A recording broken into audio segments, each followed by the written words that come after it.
नमस्कार, कैसे हैं आप सभी। स्वागत है आप सभी का गणेश एस्ट्रो हेल्प में। मैं हूं आपके साथ डॉक्टर दिलीप और हाजिर हूं आपके सामने लेकर वृश्चिक राशि के लिए, लग्न के लिए नवंबर का मासिक फल, राशि फल। हम बात करेंगे वृश्चिक राशि की और वृश्चिक लग्न की। दोनों से ही देखना चाहिए, दोनों से ही देखना इम्पोर्टेंट है, क्योंकि लग्न हमारी बुद्धि है और चंद्रमा हमारा मन है। मन के हारे हार है, मन के जीते जीत। सुख दुख वगैरह वो हम मन से देखते हैं और बुद्धि के हिसाब से जो चीज़ें देखते हैं वो इंटेलेक्ट के हिसाब से, विवेक के हिसाब से वो लग्न से देखी जाती हैं। कुछ लोग तो सूर्य से भी देखते हैं, पर मिनिमम 2 से देखना चाहिए। और उनमें भी दोनों में से जो ज़्यादा शक्तिशाली होता है उसको ज़्यादा देखते हैं। अक्सर लग्न ज़्यादा शक्तिशाली होता है क्योंकि 2 ही घंटे रहता है, पर कई बार राशि ज़्यादा शक्तिशाली होती है तो उसका थोड़ा सा ज़्यादा असर होगा। और इसी दोनों से ही देखना चाहिए। देखिए, इस तरह से दिखती है आपकी गोचर की कुंडली। गोचर की मतलब फ़िलहाल जो आपकी कुंडली है वो इस तरह की चल रही है वृश्चिक वालों के लिए। पहले भाव में केतु है। अब देखिए, जो पहला भाव है ये पहला ही भाव है। अब इसमें नंबर जो 8 है वो 8वीं राशि को दिखा रहा है, क्योंकि आपकी राशि वृश्चिक है, वो 8वीं राशि है ना, इस वजह से यहाँ पे 8 नंबर है। वैसे ये भाव पहला है। 12 राशियाँ हैं। पहली मेष है, दूसरी वृषभ है, तीसरी मिथुन, चौथी कर्क, 5वीं सिंह, 6ठी कन्या, 7वीं तुला, 8वीं वृश्चिक आपकी वाली, 9वीं धनु, 10वीं मकर, 11वीं कुंभ और 12वीं मीन। अब जैसे किसी की मीन लग्न हो तो यहाँ पर कौन सा नंबर होगा? 12वां होगा, क्योंकि मीन 12वीं राशि है। आपके में 8वीं है तो पहले भाव में 8 नंबर है। और आपकी राशि में फिलहाल आपके लग्न में केतु हैं। केतु हैं, इस पहले भाव में केतु हैं। दूसरा भाव जिसमें धनु राशि है उसमें गुरु बैठे हुए हैं। 9वीं राशि जो धनु होती है उसमें गुरु बैठे हुए हैं। तीसरे भाव में 10वीं राशि मकर है जिसमें शनि बैठे हुए हैं अपनी ही राशि में। ये जो गुरु जो हैं दूसरे भाव में 20 तारीख तक हैं। 20 तारीख के बाद ये इसी भाव में आ जाएंगे, तीसरे भाव में आ जाएंगे। चौथा भाव में 11वीं राशि है पर कोई ग्रह नहीं है। यह है 5वां भाव, पंचम भाव, और इसमें मंगल बैठे हुए हैं। यहाँ पर 12वीं राशि मीन है, मतलब मीन राशि में मंगल पंचम भाव में बैठे हुए हैं। 6ठा भाव है, रोग ऋण शत्रु का भाव है, इसमें कोई नहीं है। इसमें पहली राशि मेष है। ये 7वां भाव है, ये जो प्यार का होता है। प्यार का भाव तो वैसे पंचम होता है, फन का भी यही होता है, पर ये शादी का होता है, मेनली कॉन्ट्रैक्ट्स का होता है। ऑफिशियल जब शादी हो जाती है उसका होता है, बिजनेस का होता है। इसमें राहु बैठे हुए हैं वृषभ राशि में, उच्च के राहु हैं। वैसे तो राहु केतु का उच्च नीच में थोड़ा मतभेद है, पर फिर भी वृषभ को उच्च माना है पराशर जी ने, तो उच्च के राहु हैं। ये 8म भाव है, इसमें मिथुन राशि है, कोई ग्रह नहीं। 9वां भाव भाग्य का भाव, इसमें कर्क राशि है, कोई ग्रह नहीं है। और ये प्रतिष्ठा का भाव है, ख्याति का भाव है, आपकी जो समाज में इज्जत है उसका भाव है। इसमें सिंह राशि है, कोई ग्रह नहीं है। और ये एकादश भाव है, इच्छा पूर्ति का भाव है, लाभ का भाव है, बड़े भाई का भाव है। और इसमें शुक्र बैठे हुए हैं जो कि नीच हैं, नीच की राशि में है, अपनी कन्या राशि में है। और यह है आखिरी भाव, 12वां भाव, फौरन का भाव, व्यय का भाव। और इसमें सूर्य और बुध बैठे हुए हैं तुला राशि में। तो सूर्य भी नीच के हैं, आप जानते होंगे कि तुला में सूर्य नीच के होते हैं, शुक्र भी नीच के हैं। पर यहाँ बुध और शुक्र का परिवर्तन है। एकादश और द्वादश भाव, 11 और 12वें भाव में परिवर्तन है। क्योंकि देखिए, एकादश भाव में ये 6 नंबर की राशि जो कन्या है उसके स्वामी बुध हैं, वो 12वें भाव में बैठे हैं। और ये 12वें भाव में जो 7 नंबर की राशि तुला है उसके स्वामी शुक्र हैं, वो 11वें भाव में बैठे हैं। तो 11 और 12 का परिवर्तन हो रहा है, तो उनका नीच भंग हो रहा है एक तरह से, क्योंकि उनकी दृष्टियां एक दूसरे पर आ रही हैं। तो डरने वाली कोई बात नहीं है यहाँ पर। तो चलिए शुरुआत करते हैं। पहले ही भाव में केतु है और दूसरे भाव में राहु है। केतु पहले भाव में आपको दूसरों की तरफ ले जाते हैं, बाहर की तरफ ले जाते हैं, राहु की तरफ ले जाते हैं। आप दूसरों से, दूसरे लोगों से, पार्टनर से, अपने क्लाइंट से समझेंगे अपने आप को, आपकी आइडेंटिटी के लिए। आपको कुछ ऐसा लगेगा कि आप अपनी पहचान, मैं कौन हूँ, मैं कहाँ से आया हूँ। बिजनेस में भी आप थोड़ा सा, आपको थोड़ा सा अनईजी फील करेंगे। इस 1.5 साल आप बहुत कुछ बाहर जाएंगे, दुनिया में बाहर से सीखेंगे, अपने आप को बाहर से समझने की कोशिश करेंगे। राहु की तरफ व्यक्ति जाता है। केतु का लग्न में होना, अगर केतु की दशा महादशा है तो अकल्ट एस्ट्रोलॉजी इन सब की तरफ आपको ले जा सकती है। अकल्ट, एस्ट्रोलॉजी और आपका काला जादू, आत्मा,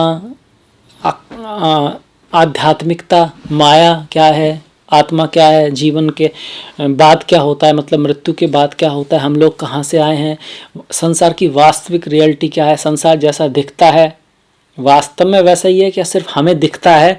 बहुत कुछ यहाँ पर है जो हमें नहीं दिखता, क्योंकि आंखें तो नहीं देखती ना, आंखें तो नहीं देखती हैं चीज़ों को डायरेक्ट। पहले रोशनी आती है, फिर रोशनी वापस आती है, फिर वो आंखों के पर्दे पर बनती है, फिर वो रेटिना में एक पिक्चर बनती है, वो भी उल्टी, फिर उसको दिमाग देखता है, तब जाके आप कुछ देखते हैं। और रियलिटी में क्या है वो किसने देखा है। वो हर चीज़ में ऐसे ही है, छूते भी हैं आप तो वो जो टच, जो फीलिंग है वो ऐसा नहीं कि डायरेक्ट है, वो जाती है, दिमाग में जाती है, वहाँ पर होता है, फिर वापस आती है, फिर आप उसको महसूस कर पाते हैं। इसीलिए इसको माया कह दिया गया कि जो दिखता है वास्तव में वैसा नहीं है। तो केतु आपको इस चीज़ की तरफ ले जा सकते हैं। राहु सप्तम में आपकी विदेशों में विदेशों के प्रति, मल्टीनेशनल कंपनियों में अगर आप हैं तो वहाँ आपको ख्याति दिला सकते हैं, विदेशों से मिला सकते हैं, विदेशी लोगों से आपके संबंध बना सकते हैं, शादी विवाह दूसरे जात में, दूसरे धर्म में, दूर अपनी जगह से दूसरे स्टेट में कराने की राहु यहाँ पर बहुत कोशिश करेंगे। राहु का सप्तम में आना कई बार मिसअंडरस्टैंडिंग करा सकता है, फालतू की बात में, मतलब जो कोई बात है ही नहीं। कई बार होता है ना कि मेनली कौन सही है इस पे ज़्यादा बात चली जाती है, क्या सही है उस पे नहीं, और अक्सर जो आपस में खटास होती है वो बिना बात ही होती है, अपना एक पॉइंट ऑफ व्यू को प्रूव करने के चक्कर में होती है। ऐसा भी हो सकता है आप भी सही हो और वो भी सही हो, पर आपका मतलब उससे नहीं है कि वो सही है नहीं है, आपका मतलब है मैं गलत क्यों हो रहा हूँ, इसका मतलब ये गलत है। तो इस चीज़ से अगर आप निकलेंगे तो ऐसा नहीं होगा। राहु अगर सप्तम में है तो बिजनेस को फैला सकते हैं, मल्टीनेशनल कंपनी वगैरह में आपको काम मिल सकता है। और शादी विवाह में भी अगर आप राहु शादी के लिए अच्छे ग्रह हैं, वो शादी कराते हैं, बस थोड़ा सा कास्ट डिफरेंस करा सकते हैं, अपनी कास्ट से दूसरी कास्ट के रिश्ते आ सकते हैं या मुलाकात हो सकती है किसी से आपके जीवन में, इस तरह की संभावना राहु दिलाते हैं यहाँ से। राहु की दृष्टियों की बात हम बाद में करेंगे, अब गुरु पे आ जाते हैं। देखिए गुरु जो है 20 तारीख तक अपने ही भाव में बैठे हुए हैं, धन भाव का स्वामी धन भाव में, वाणी के भाव का स्वामी वाणी के भाव में, तो बहुत अच्छी बात है, बहुत अच्छी बात है, क्योंकि धन आएगा, पैसा आएगा, कहीं ना कहीं से परिवार में वृद्धि होगी, मतलब कि या तो आपकी शादी होगी या फिर आपकी शादी अगर हो चुकी है तो आपके घर में कोई नन्हा मेहमान या नन्ही परी आ सकती है, या फिर आपके बच्चों के जीवन में कोई खुशखबरी आ सकती है, क्योंकि ये फैमिली का भाव भी है। परिवार में कुछ शुभ समारोह होगा, कुछ ना कुछ अच्छा होगा, कुछ अच्छी खबर सुनने को मिलेगी। आपकी वाणी बहुत अच्छी रहेगी, आपकी इमेजिनेशन भी काफ़ी हद तक ठीक रहेगी। ये तीनों भाव का मस्तिष्क पे बड़ा प्रभाव पड़ता है, 12वां लग्न और उसके बगल वाला ये सबकॉन्शियस माइंड का है, ये तो खैर माइंड है ही, बुद्धि है, और ये वाला भाव भी हमारी इमेजिनेशन को दिखाता है, क्या सोचने की क्षमता है। तो उसमें गुरु और केतु दो आध्यात्मिक ग्रह हैं, तो आप काफ़ी हद तक आपकी सोच बड़ी गहरी होगी, आप चीज़ों को फील कर पाएंगे। इस समय आपकी इंट्यूशन बड़े अच्छे, आपको दिखाई देगा, खुद ब खुद फील होगा क्या हो सकता है क्या नहीं हो सकता है। यहाँ बैठे जो गुरु हैं जो 20 तारीख तक हैं, वो अपनी पंचम दृष्टि छठे भाव पर डालेंगे, और 7वीं दृष्टि अष्टम भाव पर, और जो 9वीं दृष्टि है वो 10म भाव पर। देखिए गिन लेते हैं, 1 2 3 4 5, पंचम दृष्टि छठे भाव पर, 5 के बाद 6 7, 7वीं दृष्टि अष्टम भाव पर, और 7 के बाद 8 9, 9वीं दृष्टि जो है 10th भाव पर। तो जब इस छठे भाव को देखेंगे जो कि रोग, ऋण, शत्रु, आपका जो काम है वो दिखाता है, जो सर्विस है उसको दिखाता है, पैसे को भी दिखाता है, सक्सेस को दिखाता है, कंपटीशन को दिखाता है, कंपटीशन के थ्रू जो सक्सेस होती है उसको दिखाता है। उस पर गुरु की दृष्टि पड़ना ये दिखाता है, तो अगर कंपटीशन की तैयारी कर रहे हैं, आप पढ़ाई कर रहे हैं, एजुकेशन में हैं, आपको कोई एग्ज़ाम निकाल रहा है, तो उसमें राहु गुरु आपकी सहायता करने वाले हैं, गुरु आपकी सहायता करने वाले हैं। और रोग, ऋण, शत्रु के मामले में भी वो अपनी ही राशि से देख रहे हैं, इसको एक तरह का धेनु योग बोलते हैं। जब द्वितीय भाव का स्वामी द्वितीय भाव में हो, उसमें भी गुरु जैसा हो, उसको धेनु योग बोलते हैं। मतलब धेनु का मतलब होता है गाय, गाय को हम वास्तव में, गाय सिंबल है प्रॉस्पेरिटी का, संपन्नता का, समृद्धि का, तो उसको ये गुरु यहाँ पे दिखा रहे हैं। तो रोगों को आपको सही करेंगे, ऋण से आपको मुक्ति दिलाएंगे, शत्रु को आप डिप्लोमेसी से अपनी बुद्धिमानी के बल पर उस पर विजय हासिल कर सकते हैं। आप उसको समझाकर उस चीज़ को सॉल्व कर सकते हैं। किसी मुकदमेबाजी में ना पड़े। अगर कुछ ऐसा होता है तो उसे कोर्ट में जाने से पहले ही बुद्धिमानी से सुलझाएं, समझौते से समझाने की कोशिश करें तो ज़्यादा अच्छा रहेगा इस केस में। गुरु की जो सीधी दृष्टि अष्टम पर पड़ रही है वो अकल्ट, एस्ट्रोलॉजी, प्राचीन विद्याएं, ऐसी चीज़ें जो दिखती नहीं है, भूत प्रेत, कई तरह के जो लोक मिलने को सुनते हैं आप, कहते हैं गंधर्व लोक है, भूतों का लोक है, स्वर्ग है, नरक है, तो इस चीज़ में इंटरेस्ट दिलाएगा, आपको उसे जानने की कोशिश कराएगा। खास करके अगर आपकी कुंडली में भी ऐसे योग हैं, आप इसको एकदम ये नहीं कह देंगे ये तो दिखता नहीं है तो मतलब है नहीं। अरे दिखता तो एटम भी नहीं है पर एटम है ना, आप पढ़ते आ रहे हैं। दिखता तो इलेक्ट्रॉन भी नहीं है पर इलेक्ट्रॉन कितना पढ़ते आ रहे हैं हम लोग। इसी तरह अगर ईश्वर नहीं दिखता है तो कहते हैं कि वो है नहीं। अब बहुत सारी चीज़ें नहीं दिखती हैं, इलेक्ट्रॉन और माइक्रोस्कोप से भी नहीं दिखती हैं, तो पर वो हैं। इसी तरह से बहुत कुछ यहाँ पर है। जैसे हम जो देख रहे हैं वो सिर्फ वो है जो हम देख सकते हैं, हमारे रियलम में है, पर यहाँ एक सूक्ष्म शरीर होता है। जिस तरह से टीवी चलता है तो बहुत सारे चैनल होते हैं पर आप उसी को देख पाते हैं जो फ्रीक्वेंसी है आपकी। दूसरी फ्रीक्वेंसी अगर पे आए तो दूसरा चैनल भी वहाँ आ जाएगा। रेडियो में भी यही होता है, यहाँ पर भी ऐसा ही है। हम वही देख पा रहे हैं जो हम देख सकते हैं, जो हमारे परसेप्शन में है। पर सिर्फ यही रियलिटी नहीं है, ये हर धर्म में मिलता है, ये हर सोर्स से मिलता है। और जो बहुत जिनका केतु अच्छा होता है, जैसे फिलहाल आपका है, तो इस तरह की इंट्यूशन व्यक्ति उसको फील भी कर पाता है। एक बात और, जब केतु लग्न में होता है तो व्यक्ति को नज़र थोड़ा जल्दी लग सकती है। तो अपने आप को मजबूत रखें, हौसला रखें, पॉजिटिव रहें। जब आप मजबूत होते हैं, पॉजिटिव होते हैं, खुश होते हैं तो नज़र कम लगती है, कम चांस होते हैं। जब आप दुखी होते हैं, आप फियर में होते हैं, आप वो एक तरह के, तो नज़र ज़्यादा लगती है। गुरु की यहाँ से नवमी दृष्टि जो आपके दसम भाव पर है, तो मतलब कार्य में रेस्पॉन्सिबिलिटी बढ़ेगी, कार्य बढ़ेगा, कार्य का क्षेत्र बढ़ेगा, कार्य में चेंज भी आ सकते हैं, बदलाव भी आ सकते हैं। बदलाव इसलिए आ सकते हैं कि गुरु एक तो पंचम के स्वामी है और द्वितीय भाव के स्वामी है। बहुत अच्छे ग्रह हैं आपकी कुंडली के। पंचम वो भाव है जो आपकी ज़िंदगी का मकसद, क्रिएटिविटी, बच्चे, पॉलिटिक्स, पावर और जो भी इंटरटेनमेंट इंडस्ट्री है, इन्वेस्टमेंट है, उस सब को दिखाते हैं। उस सब का जो दृष्टि आपके दसम भाव पर आ रही है और धन भाव में बैठकर, तो इन चीज़ों से लाभ हो सकता है। क्रिएटिविटी से, इन्वेस्टमेंट से, बच्चों को लाभ हो सकता है। बच्चों से संबंधित अगर कोई काम है तो उससे आपको लाभ हो सकता है। एजुकेशन से आपके लाभ हो सकता है। मतलब अगर आप किसी एग्ज़ाम वगैरह की तैयारी कर रहे हैं तो वो, अगर आप इंटरटेनर हैं, आपका काम कुछ परफॉर्म करना है, अगर आप पॉलिटिक्स में हैं तब भी ये बहुत अच्छा समय है, क्योंकि पॉलिटिक्स के भाव को रूल करते हैं कौन? गुरु। अब इसमें छठे भाव का स्वामी आया बैठा है, इसमें पंचम भाव में, तो एजुकेशन के लिए अच्छा है, किसी कंपटीशन को क्रैक करने के लिए अच्छा समय है।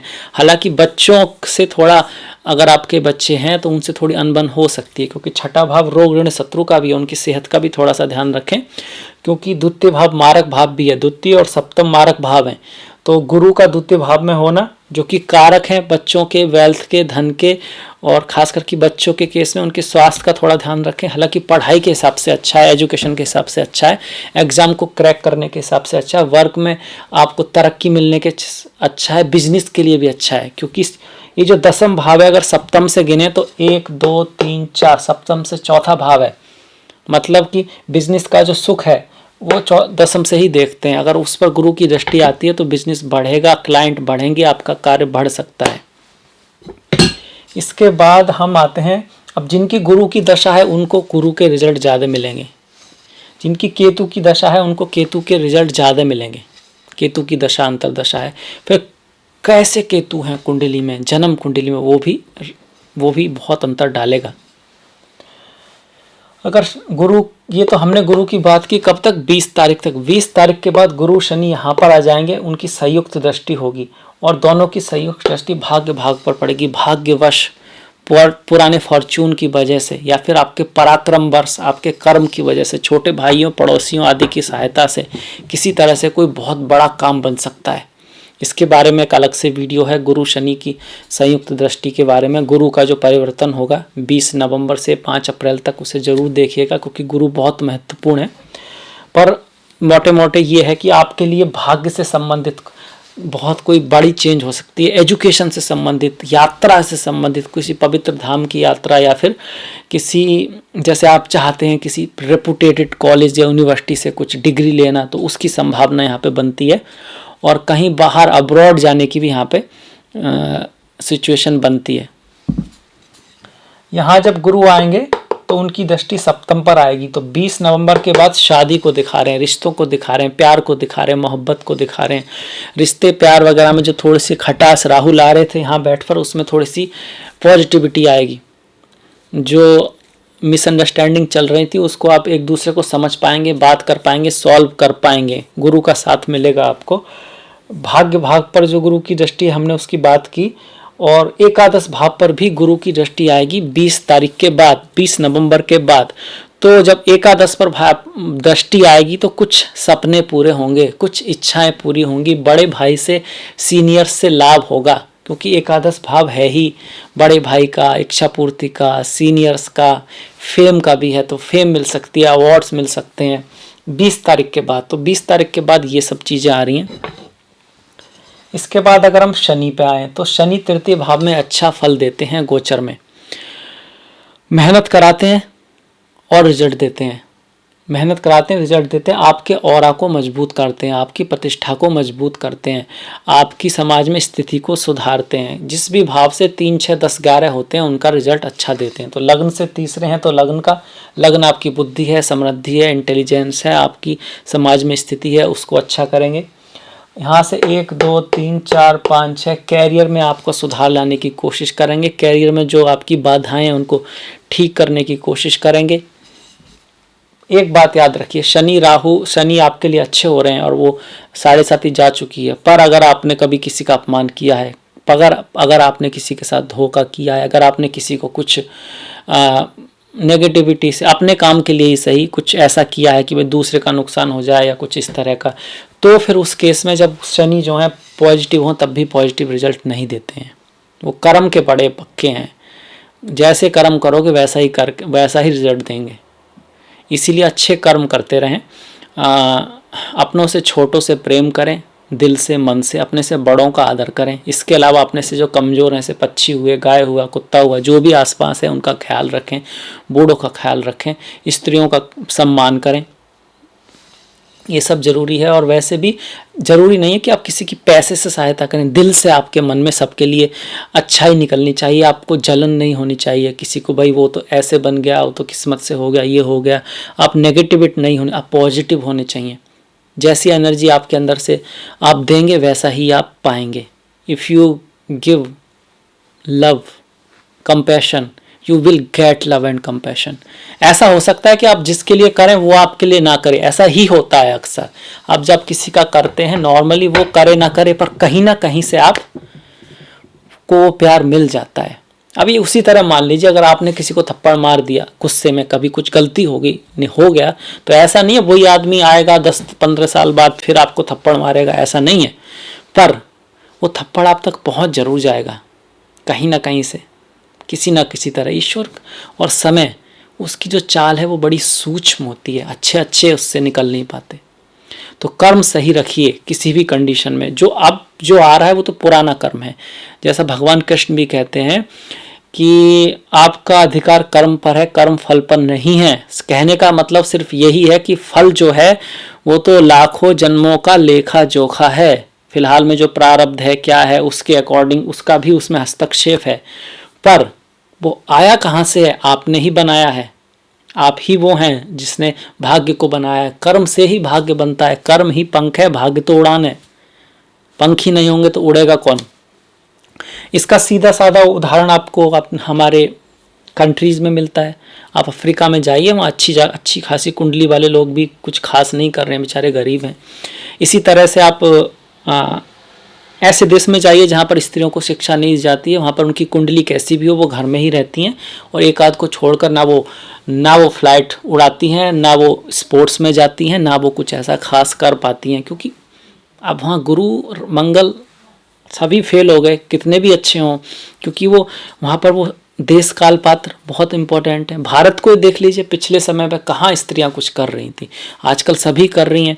ऐसा नहीं है मंगल गुरु अपना स्थान परिवर्तन कर दिए हैं और ऐसा कुछ नहीं हुआ है, ऐसा नहीं हो सकता, क्योंकि उसी समय में दूसरे देशों में तो लड़कियाँ साइंटिस्ट भी बन रही थी और प्लेन भी उड़ा रही थी। अब तो इंडिया में भी सर्जन होने लगी हैं, और बाहर तो ऐसी ऐसी सर्जन है कि 10 आदमी उनके नीचे काम करते हैं, इतनी इतनी बड़ी पोस्ट पर हैं, और वो कर सकती हैं, ऐसा नहीं है नहीं कर सकती, पर उनको कभी कभी बताया नहीं गया, कभी ये कहा ही नहीं गया, उन्हें माहौल ही नहीं दिया गया।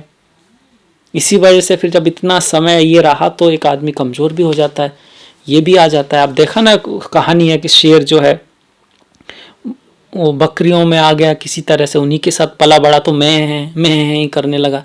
शेर भी देखा, दूसरे शेर ने देखा उसे तो वो डर के भाग गया, बकरियों से भी पीछे भाग गया। पर किसी दिन किसी तरह से वो पकड़ में आ गया उस शेर के। उस शेर ने कहा कि भाई ये कहानी है समझने के लिए कि अब इन बकरियों में क्या कर रहा है, तू तो शेर है, जंगल का राजा है, तब तू चलता है तो मतलब सारा जंगल रास्ता छोड़ देता है। उसने, मैं कहाँ का शेर हूँ? तो उसने उसे दिखाया पानी में ले जाके, तब उसने देखा तो उसकी समझ में आया वो तो शेर ही है। तो शेर भी बकरी ही रहते हैं, अगर उनको माहौल ना मिले और क्या कह सकते हैं सही बताने वाला ना मिले और उनको एक चीज़ ना मिले, तो ये ज़रूरी है। जो लोग यंग हैं, बच्चे हैं, वो तो इस बात को समझेंगे ही। जो लोग बड़े हैं वो अपने बच्चों को माहौल दें, उनको आत्मविश्वास दें, उनको सच्चाई पर रखने का अच्छे गुण दें, क्योंकि ऊपर बढ़ने थोड़ा बहुत तो आप बढ़ सकते हैं, एक लेवल से ऊपर आप में गुण होने चाहिए, नहीं तो आप बहुत ऊपर नहीं जा पाएंगे। हम बात कर रहे थे शनि की, तो शनि की बात आई इसलिए इन सब गुणों की, ईमानदारी की ये सब बातें आई, क्योंकि शनि सबको पसंद करते हैं। इससे उल्टा शनि को नापसंद है, झूठ नापसंद है, धोखा नापसंद है, आलस्य अगर खराब शनि है तो देते हैं। शनि को आलस्य पसंद नहीं है, शनि को पराक्रमी रोग पसंद है, जो भाग्य भरोसे नहीं कर्म के भरोसे। पर कर्म का मतलब यहाँ पर अहंकार बिल्कुल नहीं है, प्रेम है सबके प्रति, सबको साथ लेके, वो वाला अहंकार बिल्कुल नहीं है। शनि ही वो हैं जो अहंकार तोड़ने का काम करते हैं जब 7.5 आती है, और जब तक निकलता नहीं है, बहुत सौ का 7.5 के बाद भी नहीं निकलता है, तो फिर शनि छोड़ते नहीं है नॉर्मली। शनि का यहाँ पर 9 पर दृष्टि है, पिता से थोड़ी दूरी बनाएंगे, पिता से, पिता जैसे लोगों से, बॉस से थोड़ी दूरी बनाने की कोशिश करेंगे। हालांकि शनि जो हैं बहुत ज़्यादा कष्ट यहाँ देने वाले हैं नहीं, उन तृतीय भाव में अच्छा रिजल्ट देते हैं। पर चूंकि सूर्य भी नीच के हैं, 12वें भाव में है, और ख्याति भाव के स्वामी है, ख्याति के स्वामी है, आपके कर्म भाव के स्वामी है, और 12वें भाव में जा रहे हैं, तो थोड़ा सा कैरियर में बदलाव आ सकता है, चेंज आ सकता है, कैरियर के ऊपर खर्चा आ सकता है, एक्स्ट्रा एक्सपेंडिचर हो सकता है। और पिता के साथ और गुरुओं के साथ, बॉसेस के साथ रिश्तों को थोड़ा संभाल के रखें। शनि की हमने तीसरी दृष्टि की बात की, 1, 2, 3, जो कि आपके बच्चों के भाव पर है, क्रिएटिविटी के भाव पर है। वहाँ पर देखिए मंगल भी बैठे हुए हैं। मंगल पर जब शनि की दृष्टि आती है तो शनि थोड़ा कर्महीनता की तरफ, मतलब कहेंगे आज का नहीं तो कल कर लेंगे, अभी तो मतलब जब शुरू होगा तभी तो करेंगे, अभी तो ये है ही नहीं।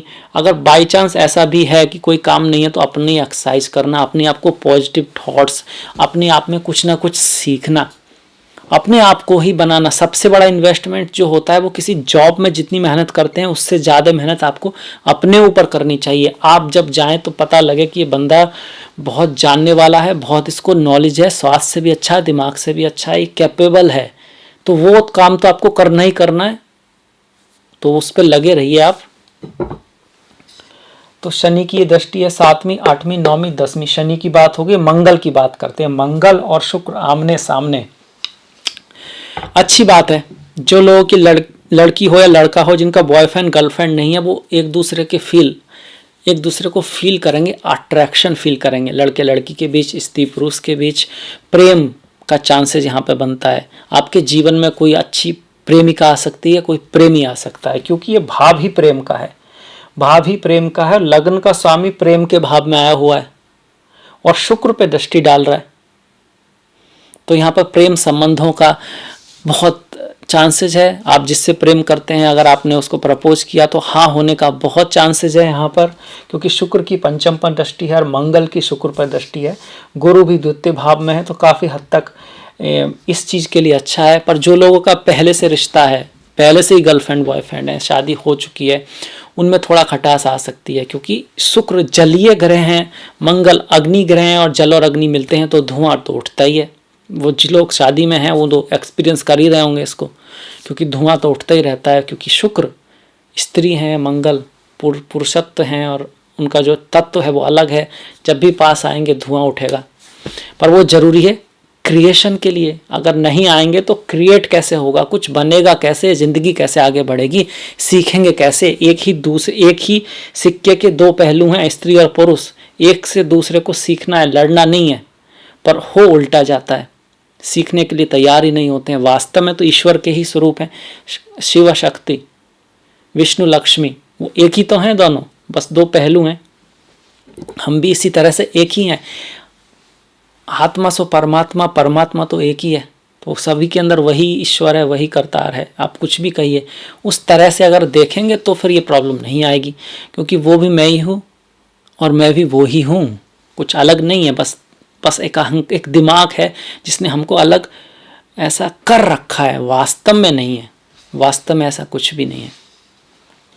मंगल को देखो तो 1 2 3 4 दृष्टियों पे आ जाते हैं हम, पंचम भाव में है।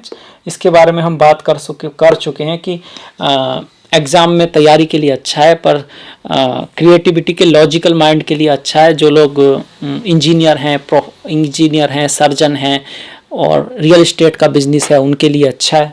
लग्न का स्वामी जो पंचम में आ रहा है उस चीज़ से उनको लाभ हो सकता है, शेयर से लाभ हो सकता है, स्त्रियों से लाभ हो सकता है, क्योंकि शुक्र यहाँ पर है। स्त्रियों की सलाह आपके लिए अच्छी हो सकती है। मंगल की चौथी दृष्टि 1 2 3 4 अष्टम पर आ रही है। लग्नेश की दृष्टि अष्टम पर आपको अकल्ट, एस्ट्रोलॉजी, इन सब चीज़ों की तरफ ले जा सकती है। अब इस भाव पर देखिए, लग्नेश की दृष्टि आई और गुरु की भी दृष्टि आई, जो कि आपके धन भाव के स्वामी हैं। तो ये कहता है कि अचानक से लॉटरी लगना, अचानक से धन लाभ होना, अचानक से कोई गिफ्ट मिल जाना, शादी में बहुत बड़ा गिफ्ट मिल जाना, पैतृक संपत्ति मिलना, इन्वेस्टमेंट में कोई लाभ हो जाना, इस तरह को दिखा रहा है। इसके साथ साथ ड्राइविंग करते वक्त थोड़ा संभल के चलें, क्योंकि मंगल की जब अष्टम में दृष्टि आती है छोटा मोटा चोट खरोच आने का चांसेस रहता है, इस बात का ध्यान रखें। मंगल की सीधी दृष्टि की बात कर चुके हैं, और अष्टम दृष्टि की बात करें तो 12वें भाव पर बैठे बुध और सूर्य पर जो दृष्टि आ रही है, एक तो खर्चा बढ़ाएगा, अचानक से कोई खर्चा आ सकता है। दूसरा, वाणी को मीठा रखें, वाणी ऐसी बोलिए मन का आपा खोए, आपन हो शीतल करे दूसरे शीतल होए। इसमें गलती हो सकती है। अर्थ यही है कि मीठा बोलिए, अच्छा बोलिए, प्यारा बोलिए, संवारिए, बनाइए, जोड़िए, तोड़िए और तोड़िए मत, गलतियां मत निकालिए, काटिए मत, क्योंकि ये बहुत आसान काम है और जोड़ना बहुत मुश्किल है। बिगाड़ना बहुत आसान है, संवारना बहुत मुश्किल है। और जो संवारता है, बनाता है, ईश्वर भी उसकी कदर करता है। वाणी में थोड़ी कटुता आ सकती है, इस वजह से मैं ऐसा कह रहा हूँ, क्योंकि मंगल की बुध पे दृष्टि है। मंगल बुध आपस में कोई बहुत बड़े मित्र नहीं है। तो ये था मंगल की दृष्टि। इसके बाद अगर हम राहु पे आ जाएं, तो राहु सप्तम में हम बात कर चुके हैं। मैरिड लाइफ के लिए तो बहुत अच्छे नहीं है, पर कुछ अच्छा ही हैं। जिस भी घर से 3 6 10 11 हैं उनके अच्छे रिजल्ट देंगे। 1 2 3 प्रेम के लिए अच्छे हैं, नए संबंधों के लिए अच्छे हैं, खास करके अगर दूसरी कास्ट, दूसरा कल्चर, उसके लिए अच्छे हैं। और भाग्य साथ देगा, फॉरेन यात्रा के लिए अच्छे हैं, आपको बाहर ले जा सकते हैं, उस चीज़ के लिए अच्छे हैं। आपके पद प्रतिष्ठा में उन्नति कराने की कोशिश करेंगे अपनी तरफ से। आप कार्य के क्षेत्र में बहुत कह सकते हैं कि महत्वाकांक्षी रहेंगे, आप बहुत कुछ करना चाहेंगे, आपके अंदर से राहु लाएंगे कि भाई कुछ करना है, कुछ बनना है, कुछ करके दिखाना है। अगर इस भाव से गिने तो हम 1 2 3 4 5 6 7 8 9, तो कुछ खास नहीं है। इस भाव से अष्टम हो जाते हैं, खर्चा बढ़ाएंगे, खर्चा काफ़ी बढ़ जाएगा, कुछ चीज़ों पे खर्चा होगा। लड़ाई झगड़े में ना पड़ें, किसी से भी लड़ाई झगड़े में ना पड़ें, क्योंकि जब राहु इस भाव से अष्टम आ रहे हैं तो जेल वेल, ऐसा जरूरी नहीं है कि जेल हो, पर कुछ ना कुछ सेहत और किसी से झगड़ा वगड़ा ना करें, उसके लिए राहु अच्छे नहीं है। स्वास्थ्य का विशेष ध्यान रखें, स्वास्थ्य का भी ध्यान रखें, क्योंकि अष्टम भाव से अगर हम गिनते हैं तो 12 में है। देखिए 1 2 3 4 5 6 7 8, अष्टम भाव से 12 में है। और अष्टम भाव जो होता है आयु का होता है, सेक्स का होता है, स्कैंडल्स का होता है, पतन का होता है, अचानक से खजाना मिलने का होता है, लॉटरी लगने का होता है, लाइफ आफ्टर मैरिज का होता है, जो पति पत्नी का रिलेशन होता है उसका होता है, कोई भी चीज़ जिसको हम छुपाना चाहते हैं, जो राज होते हैं उनका होता है। तो ऐसे में उस चीज़ के लिए टाइम अच्छा नहीं है। तो एक तो मैरिड लाइफ के लिए राहु बहुत यहाँ पे बहुत शुभ नहीं है सप्तम में। और इसमें दूसरा एज, आयु, मतलब थोड़ा बच के चलें, थोड़ा संभल के स्वास्थ्य का ध्यान रखें। ड्राइविंग थोड़ा अच्छे से करें, ध्यान से करें। ये नहीं कि आप कहीं उधर देख रहे हैं, वो बोलते ना सावधानी हटी दुर्घटना घटी। तो सावधान रहें, पॉजिटिव रहें, स्ट्रांग रहें, डरे नहीं, ऐसा कुछ है नहीं कि वो तो कुंडली डिसाइड करेगी आपकी, ये तो सिर्फ संभावना है। तो इसी के साथ मैं ये वृश्चिक के लिए राशिफल समाप्त करता हूँ। मुझे आशा है, विश्वास है आपको अच्छा लगेगा। आपके कुछ सावधानियां आपको समझ पाई होंगी, क्या हम कहाँ क्या ख्याल रख सकते हैं, इससे आपको ज़रूर कोई ना कोई लाभ होगा। तो प्लीज़ सब्सक्राइब कीजिएगा, लाइक कीजिएगा, घंटी वाला बटन दबाना मत भूलिएगा। मैंने डिस्क्रिप्शन में अपना लिंक दिया है फेसबुक का, इंस्टाग्राम का, ट्विटर का, तो आप फॉलो कीजिए। आपका जो सपोर्ट है वो बहुत महत्वपूर्ण है, लाइक कीजिए। और इसके बाद हम बात करेंगे इस महीने में आने वाले त्योहारों की, क्योंकि इस महीने बहुत सारे त्यौहार हैं। चलिए अब बात करते हैं त्योहारों के बारे में। इस महीने बड़े अच्छे और बहुत सारे त्यौहार हैं, बहुत सारे त्यौहार हैं। और त्यौहार का मतलब होता है खुशी, हंसी, आपस में मिलना, दोस्तों को गिफ्ट देना, दोस्तों से गिफ्ट लेना, अपने भाई बहन, पिता माता सभी के प्रति प्रेम व्यक्त करना और खुश खुश रहना। एक्चुअली ये दिखाता है कि खुशी ज़रूरी है लाइफ में। खुशी से ही व्यक्ति कुछ कर सकता है। हंसी खुशी व्यक्ति तैयारी भी अच्छी कर सकता है, एग्जाम की, नौकरी भी अच्छी कर सकता है, व्यापार भी अच्छा कर सकता है। और स्पिरिचुअल पाथ पे रहने वाला तो खुशी ज़रूरी है। वहाँ तो पहली चीज़ ये चिदानंद रूपा शिवोहम शिवोहम, ईश्वर स्वयं आनंद स्वरूप है। तो आनंदित व्यक्ति ही कुछ कर पाता है, इसीलिए त्योहारों का इतना महत्व है।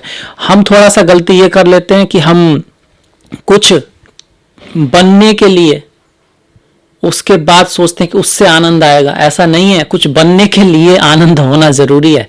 वो गोल नहीं है, वो तो ज़रूरत है, वो तो एक पहली चीज़ है। अगर आप खुश हैं, आनंदित हैं, तो आप बहुत ऊपर जा सकते हैं, बहुत कुछ कर सकते हैं। खैर, इस महीने के जो त्यौहार हैं, सबसे पहले त्योहारों की, फिर व्रत की बात करेंगे। सबसे पहला त्यौहार है करवा चौथ का त्यौहार है। इस त्यौहार में स्त्रियां अपने पति के लिए व्रत करती हैं। और इसमें वो कहानी भी है सावित्री वाली, 3 पग आगे बढ़े थे तो यमराज से उनको वापस ले आई थी। तो यहाँ से स्त्री की ताकत, इसलिए स्त्री की संकल्प शक्ति का एक उदाहरण मिलता है। जो काल से भी अपने पति को वापस ला सकती है, वो कितनी शक्तिशाली हो सकती है स्त्री। तो ये उसको कमज़ोर समझना या क्या फिजिकली, ये एक भ्रम है, कोरा भ्रम है। हम अगर अपने इतिहास को जाएं, माता अनसुईया की कथा, अदिति की कथा अगर हम पढ़ें, तो मेरे ख्याल से पुरुषों से भी ज़्यादा उनमें बहुत सारी ऐसी एबिलिटीज़ हैं जिसके लिए वो पूजा के योग्य हैं, सम्मान के योग्य हैं। और हमें उसको समझना चाहिए, उसको उभारना चाहिए, उसको सामने लाना चाहिए। तो करवा चौथ का त्यौहार है, बहुत खूबसूरत त्यौहार है। उसके बाद धनतेरस माता लक्ष्मी का है। इस दिन भारत के अलग अलग राज्यों में अलग अलग जगह पर अपना अपना है। माता लक्ष्मी और भगवान श्री गणेश की पूजा होती है। कुछ सामान खरीद के लाते हैं तो बोलते हैं कि लक्ष्मी आएगी, धन आएगा। बात भी सही है। वो कहने का मतलब ये है कि आप खर्च करते हैं तो आप कमाते भी हैं। आप सिर्फ बचा के तो अमीर नहीं हो सकते। आप जिस भी व्यक्ति को ले लो, जिसको भी ले लो दुनिया में, जो बहुत अमीर व्यक्ति हैं, वो ऐसा नहीं है कि बिल्कुल खर्च नहीं करते। उनका खर्च होता है, उनके घर करोड़ों में होते हैं, उनका खर्चा भी काफ़ी होता है, पर उससे कमाते भी बहुत ज़्यादा है। उनका फोकस कमाने की तरफ होता है, अपने आप को एंजॉय करने की तरफ, और दूसरों के लिए भी कुछ करने की तरफ। देखिए, अगर आपके पास ही कुछ नहीं है तो आप दूसरे का क्या कर पाएंगे। और जो व्यक्ति ये कहता है कि भाई संसार माया है, तो वो कहता तो सही है, पर उसका ये मतलब कतई नहीं है कि आप पैसा नहीं कमाएं या धन ना कमाएं। और जो ऐसा कहता भी हो, उसके पास जो भी हो, आश्रम हो, जो भी हो, उससे कहो कि भाई इसे मुझे दे दो। वो माया वाला वो बहुत बड़ा टॉपिक है, पर उसका अर्थ कई बार लोग ऐसा ले लेते हैं कि धन तो स्वयं माता लक्ष्मी है। हाँ, वो अच्छे तरीके से आना चाहिए, उसका उपयोग अच्छे काम में होना चाहिए, उसका उपयोग दया के लिए, बूढ़े व्यक्तियों के लिए, माता पिता के लिए, आसपास के लिए, उन सबको सहायता करने के लिए होना चाहिए। उसका जो मेन मकसद पैसा कमाना ना हो, कि एक व्यक्ति जो पैसा कमा सके, जो कि संसार को सस्टेनेंस दे सके। इसीलिए माता लक्ष्मी के पति कौन है? विष्णु है। और यहाँ पर हम विष्णु के रूप में, हम ही ब्रह्मा विष्णु महेश हैं, हम लोग ही उनका काम कर रहे हैं। हमारे अंदर ही ईश्वर है, अहम ब्रह्मास्मि। तो जो व्यक्ति धन कमा रहे हैं वो कितने लोगों को रोजगार दे रहे हैं, लोगों का काम चल रहा है, तो एक तरह वो सस्टेनेंस दे रहे हैं, विष्णु का काम कर रहे हैं। तो ये बहुत खूबसूरत त्यौहार है। और उसके बाद है दीपावली, 14 तारीख को, 13 की धनतेरस, 4 नवंबर का आपका करवा चौथ, 13 का धनतेरस और 14 तारीख की दीपावली। तो आप सभी को दीपावली की हार्दिक बहुत बहुत शुभकामनाएं। बहुत महान त्यौहार है। भगवान श्री राम जब वापस आए थे अयोध्या से, तो ये आपको प्रकाश की अंधकार के ऊपर, ज्ञान की अज्ञान के ऊपर, पाप की पुण्य, मतलब पाप के ऊपर पुण्य की जो जीत है, अच्छाई की बुराई के ऊपर जीत को दिखाता है, उस सिंबल को दिखाता है। राम हमारे यहाँ पुरुषोत्तम मर्यादा भगवान श्री राम, जो उनकी सारी की सारी जीवनी है एक एक से एक बात से भरी पड़ी है। ऐसा व्यक्ति जो सिर्फ पूरे भारतवर्ष का राज लेने के योग्य था, प्रजा भी उसके उसमें थी, राजा भी उसके पक्ष में थे, और वो भी बहुत योग्य था। वो सिर्फ अपने माता पिता के कहने पर 14 साल के लिए सब कुछ छोड़ के चला जाता है। ऐसा त्याग धन के मामले में कम ही मिलता है। इतना बड़ा जो उसका है, नियम के अकॉर्डिंग भी और लोगों की उसके अकॉर्डिंग भी, और जो उसकी कह सकते हैं एबिलिटी के अकॉर्डिंग भी, फिर भी चला जाता है। और सिर्फ इसी वजह से, एक तो माता पिता ने कहा, दूसरा उसने कहा, सोचा होगा कि अगर अब वो मना करेंगे तो भाइयों के बीच में शायद कुछ हो, तो उसने पेशेंस रखा। उस कंडीशन में जो उसे सही लगा, उसने अपनी प्रायोरिटी जो चुनी, उसी के कारण वो कौन कहलाए? मर्यादा पुरुषोत्तम भगवान श्री राम कहलाए। तो रामायण को भी पढ़ें, उसमें जो जितनी सारी खूबियां हैं उन सबको भी सीखें। बहुत खूबियां हैं। हनुमान जी की कथा आएगी तो हनुमान जी तो बहुत ही हैं। हनुमान जी में लाखों गुण भरे पड़े हैं। एक तो वो हमेशा पॉजिटिव रहते हैं, मन से प्रसन्न रहते हैं, अपने जो भी उनका लक्ष्य है, साध्य है, भक्त हैं जिसके, उसके प्रति 7 समुंदर तो क्या, वो पूरी दुनिया को मतलब पार कर सकते हैं। तो इतना श्रद्धा जो गोल के प्रति सिखाते हैं, तो उनके तो 1-2% भी गुण आपके पास आए तो आप भवसागर और क्या बोलते हैं उसको, वैतरणी, वो सब तर जाएंगे। तो रामायण पढ़ें, रामचरितमानस पढ़ें, हनुमान जी के बारे में जानें और दिवाली खुशियों से मनाएं। गोवर्धन पूजा 15 तारीख की, जहाँ भगवान कृष्ण ने अपनी कन्नी उंगली के ऊपर जो गोवर्धन पर्वत है उसको उठा लिया था। जब इंद्रदेव नाराज हो गए तो इंद्र ने वर्षा की थी, तो उन्होंने कहा तब मेरी शरण में आओ, और फिर बाद में इंद्र ने माफी मांगी थी।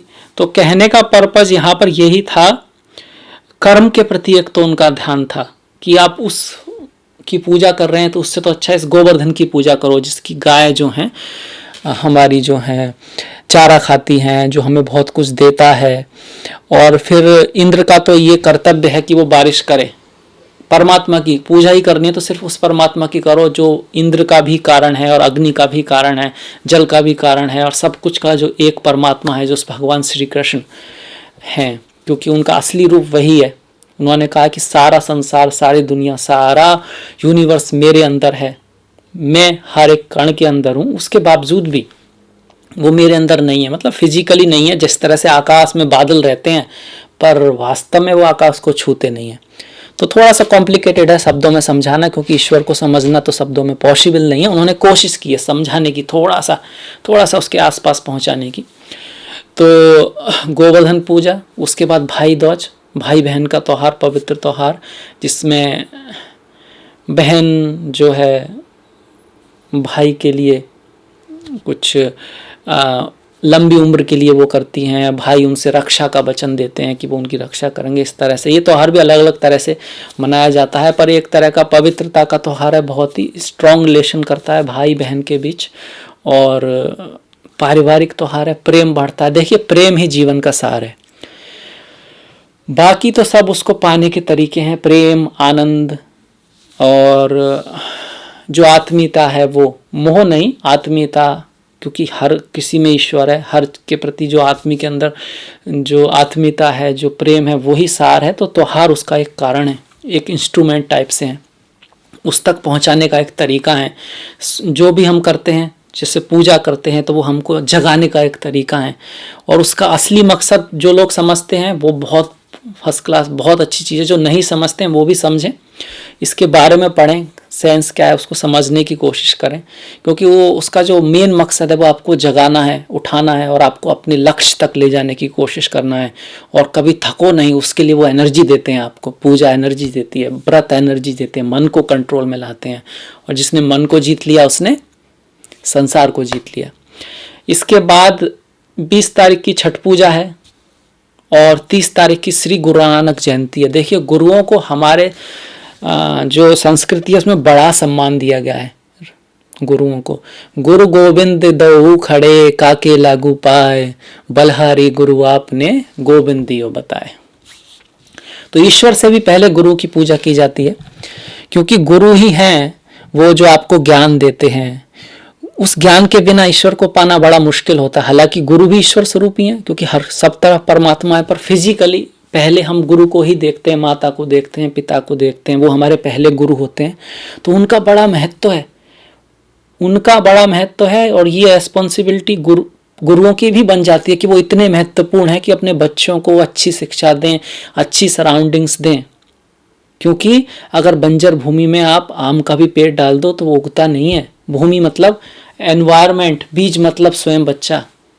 तो जहाँ तक बीज का इम्पोर्टेंट है, जैसे कहते हैं कि बोया बीज बबूल का तो आम कहाँ से आए, तो आधी बात है कहानी की, आधे रास्ते की बात है, कहानी का आधा पार्ट है। दूसरा पार्ट वो जमीन भी है कि जहाँ बोया वो कहाँ है भाई। तो वो जो एनवायरमेंट हमारी रेस्पॉन्सिबिलिटी है वो भी बहुत बड़ी बात है। जैसे कि अब एनवायरमेंट मिल रहा है तो हमारी बहनें माताएं कितना कुछ कर रही हैं, फ्लाइट उड़ा रही हैं, एयरफोर्स में जा रही हैं, स्पोर्ट्स में जा रही हैं, स्विमिंग में जा रही हैं, और बाहर भी जा रही हैं, अपने ऊपर बो रही हैं, अपनी अपनी पूरी कंपनी की मालिक बन गई हैं।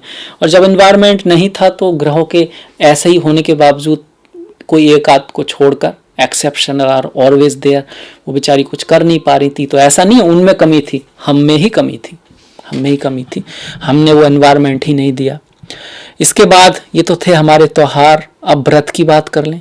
व्रत बहुत महत्वपूर्ण है। व्रत का मतलब होता है अपने आप को स्ट्रांग बनाना। आप वीक नहीं होते जब खाना नहीं खाते। आपके दिल की जो सबसे महत्वपूर्ण शक्ति है कि आपने जो संकल्प लिया आप उसे कर पा रहे हैं। और बहुत से लोग व्रत को ऐसा भी है कि वो उससे ज़्यादा खा लेते हैं तो गलत करते हैं। व्रत का मतलब यही है कि मन को साधना, दिल को साधना, बलपूर्वक नहीं, समझदारी के साथ, अपने संकल्प के साथ कि मन करे ही ना। फिर वो और भी चीज़ें जो आप डिसाइड करेंगे जीवन में उसमें भी आपकी सहायता करेगा। तो पहला व्रत तो करवा चौथ का ही है, त्योहार भी है, व्रत भी है। फिर 11 तारीख की रामा एकादशी है।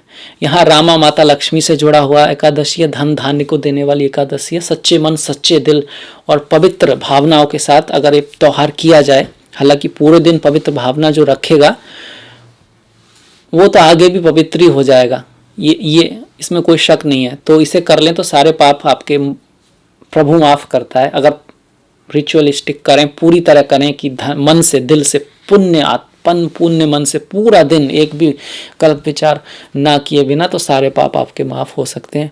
13 तारीख की शिवरात्रि है, प्रदोष व्रत है। भगवान भोलेनाथ जो आनंद स्वरूप हैं, जो ज्ञान स्वरूप हैं, जो इस संसार का सार हैं, भवानी, उमा भवानी, माता भवानी और भोलेनाथ, जो एक ही के दो पहलू हैं, एक ही सिक्के के दो पहलू हैं, उनका प्रदोष व्रत है, शिवरात्रि है। 15 तारीख की अमावस्या है। अमावस्या का त्यौहार किसी का राहु खराब होता है या चंद्रमा कमजोर होता है या पितृश्राप वगैरह इस तरह की कहानी होती है, उसके लिए बहुत सारे रिचुअल अमावस्या को की जाते हैं। मंत्र सिद्धि के लिए भी इसका महत्वपूर्ण है।